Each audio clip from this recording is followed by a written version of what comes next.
dünya bir anda dursaydı ne olurdu? Bugün sizlerle çok ilginç bir konuyu tartışmak istiyorum. Dünya bir anda durursa ne olurdu?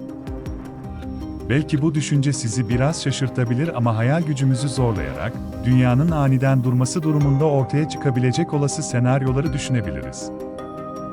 Haydi, beraber bu ilginç düşünce deneyimine dalalım ve heyecan verici bir yolculuğa çıkalım.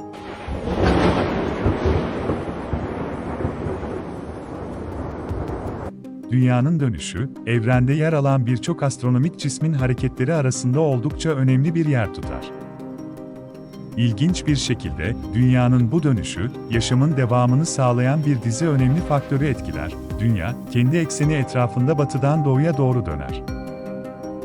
Bu dönüş, her 24 saatlik bir periyotta tamamlanır ve bir günü oluşturur. Ancak, dünyanın dönme hızı sabit değildir. Eksen eğikliği, güneş ışınlarının dünyaya düşme açısını ve mevsimleri belirler. Bu eğiklik, kutuplardan ekvatöre kadar olan alanlarda farklı ışık alımı ve mevsim değişikliklerine neden olur. Dünyanın dönüşü, atmosferin ve okyanusların hareketlerini de etkiler. Ekvatordan kutuplara doğru olan bu dönüş, atmosferde rüzgarların oluşmasına, okyanus akıntılarının yönlendirilmesine ve hava dolaşımının şekillenmesine katkı sağlar. Bu da dünyadaki iklimi etkileyen önemli bir faktördür. Dünyanın dönüşü aynı zamanda gece ve gündüzün oluşumunu da belirler. Güneşin ışığı dünyanın yüzeyine ulaştığında, dünyanın dönüşü nedeniyle gün ve gece arasında bir döngü meydana gelir. Dünya, kendi ekseni etrafında batıdan doğuya doğru döner bu da, güneşin doğuşunu ve batışını gözlemlememizi sağlar. Dünya, kendi ekseni etrafında ortalama olarak saatte yaklaşık 1670 km veya 1037 mil hızla döner. Ancak, bu hız, ekvator hattında daha yüksektir ve kutuplara doğru gidildikçe azalır. Ekvator hattında dönüş hızı yaklaşık olarak saatte 1670 km iken, kutuplarda neredeyse sıfıra yaklaşır. Bu farklı dönüş hızları, dünyanın yuvarlak şeklinin etkisiyle ortaya çıkar. Dünyanın dönüş hızının en yavaş olduğu yerler, kuzey ve güney kutuplarıdır. Burada, dönüş hızı neredeyse sıfıra yaklaşır çünkü dünya eksenine en yakın noktalardır. En hızlı dönüş ise ekvator çevresinde gerçekleşir çünkü bu nokta, dünyanın eksenine en uzak noktasıdır.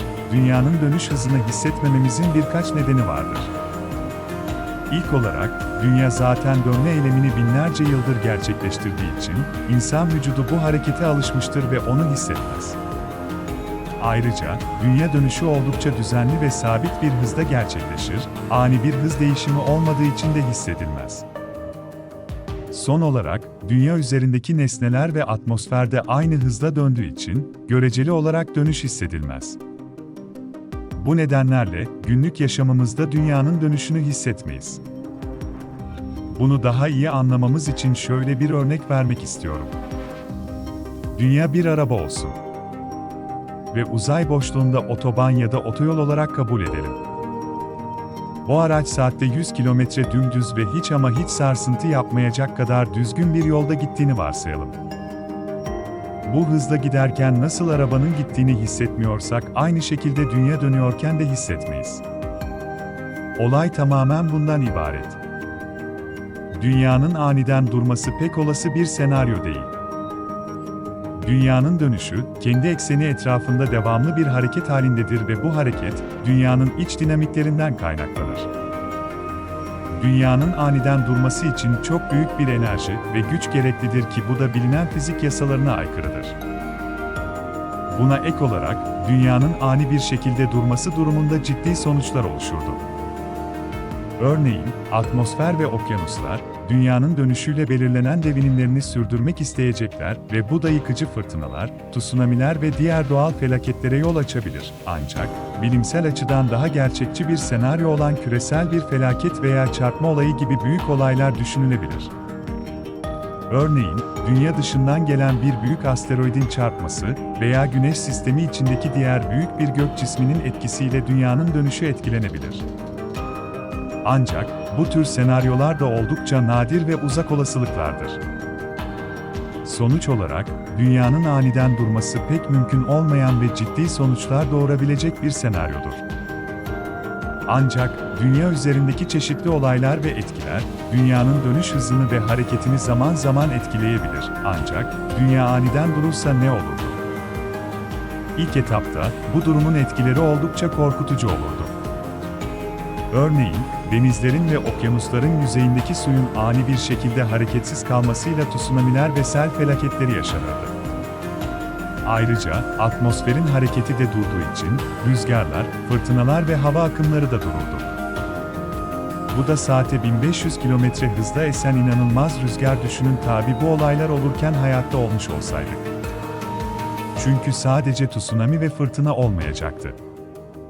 Aynı zamanda dünyanın üzerinde önceden ve sonradan yapılmış tüm yapılar evler, arabalar, köprüler ve hatta bu hızda yerinde sökülebilecek dünyanın yüzeyi yani başta dağlar olmak üzere toprağın bir kısmı yerinden sökülüp tahmin edilemeyecek bir hızla doğu yönüne doğru hareket ederdi. Düşünsenize ekvatora yakın bir ülkede yaşıyoruz bir anda 1500 kilometre hızla savruluyoruz. Çok acı verici ve korkutucu olurdu. Kutuplarda elbette bu hız olmayacaktır çünkü onlar sıfıra yakın olduğu için çok fazla hissetmeyebilirler. Dünyanın durması aynı zamanda yerçekimi etkilerini de değiştirir. Şu anda, dünyanın dönmesi, yerçekimi kuvvetinin eşit dağılmasını sağlar. Ancak, eğer dünya aniden durursa, bu denge bozulur ve sonuçları oldukça karmaşık olabilir. Belki de bazı bölgelerde yerçekimi artar, bazılarında azalır ama belki de en büyük etki, gün ve gece döngüsündeki değişiklikler olurdu. Dünyanın dönmesi olmadığı için, gün ve gece artık olmazdı. Bazı bölgeler sonsuz karanlıkta kalırken, diğerleri sonsuz bir gün ışığında olurdu. Bu da hayatın normal akışını oldukça etkilerdi. Ancak, endişelenmeyin, bu sadece bir senaryo. Dünyanın aniden durması gibi bir şey gerçekleşmesi oldukça düşük hatta çok düşük bir ihtimaldir.